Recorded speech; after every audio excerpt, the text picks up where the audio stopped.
6월 23일 오늘 아침 우리가 함께 나눌 말씀은 역대상 23장 1절에서 32절까지의 말씀입니다. 오늘 우리가 함께 살펴볼 역대상 23장은 다윗이 노년에 접어들어 아들 솔로몬에게 왕위를 물려주고 이제 본격적으로 성전 예배 체계를 세우기에 레인들을 조직하고 직무를 정리하는 그런 장면입니다. 오늘 본문은 단순히 역사적인 기록이나 조직도가 아니라 하나님이 어떻게 하나님의 백성을 준비시키시고 예배를 위해 세우시는지를 보여주는 신앙적 지도라 할 수 있습니다. 이 말씀을 통해 우리 각 사람에게도 하나님이 주신 자리, 사명이 있음을 기억하고 예배자의 삶을 회복하는 모두가 되기를 소망합니다. 먼저 1절을 보면 이렇게 이야기하죠. 다윗이 나이가 많아 늙음에 아들 솔로몬을 이스라엘 왕으로 삼고, 오늘 본문 1절은 다윗의 이제 노년기임을 알려주죠. 그의 생애가 얼마 남지 않았음을 알려줍니다. 그리고 그는 이 마지막 생애를 예배의 완성을 위해 사용을 하게 되는데요. 이어지는 본문을 보면은 그는 성전을 직접 짓지는 못했지만은 성전을 위한 사람들을 준비하는 일에 온 힘을 쏟았습니다. 하나님의 성전 짓는 일을 아들 솔로몬에게 맡기셨기에 다윗은 이제 그 기반을 튼튼히 세워주는 역할을 감당합니다. 그 핵심 중에 하나가 바로 레인의 조직의 재정비였는데요. 레인들은 원래 출애굽 후 하나님이 모세를 통해 지정하신 성막에서 봉사하는 사람들이었습니다. 다윗은 이들의 인원을 다시 개수하고 조직을 정리하여 앞으로 성전 시대에 맞는 역할을 분명히 하고자 하는데요. 오늘 우리도 하나님의 교회 안에서 예배를 위한 공동체로 모였습니다. 하나님은 오늘도 예배를 세우기에 사람을 부르시고 그들에게 사명을 맡기시는데요. 어떤 이에게는 목회자, 어떤 이에게는 찬양대, 어떤 이에게는 안내, 어떤 이는 또 재정으로, 청소로, 봉사로 다양하지만 하나의 목적을 위해 우리를 부르시고 세워감을 우리는 알아야 합니다. 그래서 우리에게 주어진 그 일을 온전히 감당해야 되는데요. 하나님은 우리를 예배를 세우는 사람으로 부르셨음을 기억하시고 그 부르심에 온전히 순종하는 저와 여러분이 되기를 소망합니다. 그리고 6절을 보면 이렇게 이야기하죠. 다윗이 레이의 아들들을 게르손과 그앗과 무랄에 따라 각 반으로 나누었더라.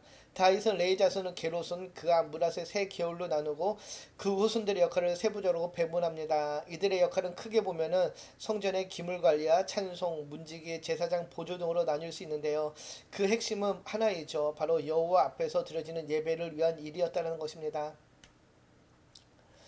다양한 사역이지만 모두 한 가지 목적을 위한 그런 사역이라는 것이죠. 게르손 자손에게는 예배를 준비하는 자들로 성소 안의 성물과 휘장, 기구 등을 관리하는 사역을 맡겼고요. 그앗 자손들에게는 말씀과 제사를 보좌하는 역할을 맡겼습니다. 또 무라리 자손에게는 성막의 구조를 관리하고 예배 환경을 조성하는 그런 일을 담당시켰는데요.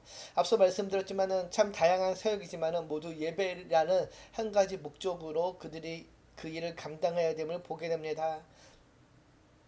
사역은 달라도 모두 하나님 앞에서 드려지는 예배라는 한 목적을 향해 나아가라는 것이죠. 우리도 마찬가지입니다. 우리의 사역 역시 모두 예배와 연결되어 있음을 기억해야 됩니다. 우리의 모든 봉사와 헌신 그리고 사역은 모두 예배와 관련되어 있으며 그 어떤 사역도 예배와 무관하지 않음을 기억하시기 바랍니다. 이것이 오늘 본문이 주는 우리에게 교훈인데요. 바라기는 주어진 모든 일, 맡겨진 모든 일을 주 안에서 기쁨으로 감당하는 저와 여러분이 되기를 주님의 이름으로 축복합니다. 그리고 27절을 보면 이렇게 알려주는데요. 다윗의 유언대로 레위 자손이 20세 이상으로 계수되었으니, 과거에는 30세 이상만이 회막 봉사에 참여했으나 다윗은 이제 그 연령을 20세로 낮춥니다. 더 봉사하는 인원을 확대시키는 것인데요. 이것은 점점 하나님 일에 확장되고 많은 사람이 필요했기 때문입니다. 또 하나 이 말씀을 통해 알려주는 것이 있는데요. 바로 하나님은 세대를 넘어 예배제를 세우신다라는 것이죠. 예배는 한 세대로 끝나는 일이 아니라 하나님께서 기뻐하시는 예배는 세대가 이어가며 배우고 가르치는 예배입니다. 우리도 이처럼 신앙의 전수, 믿음의 전수를 이뤄가야 될 것인데요. 바라기는 우리의 다음 세대를 생각하며 믿음을 또 신앙을 전수하는 일에 게을르지 말아야 할 것입니다. 그리고 30절에 보면 또 이렇게 이야기하죠. 아침과 저녁마다 서서 여호와께 감사하고 찬송하며, 아침과 저녁마다 서서 여호와께 감사하고 찬송하였다. 이것은 아침부터 저녁까지 하루를 기쁨과 감사의 찬송으로 보냈다라는 것입니다.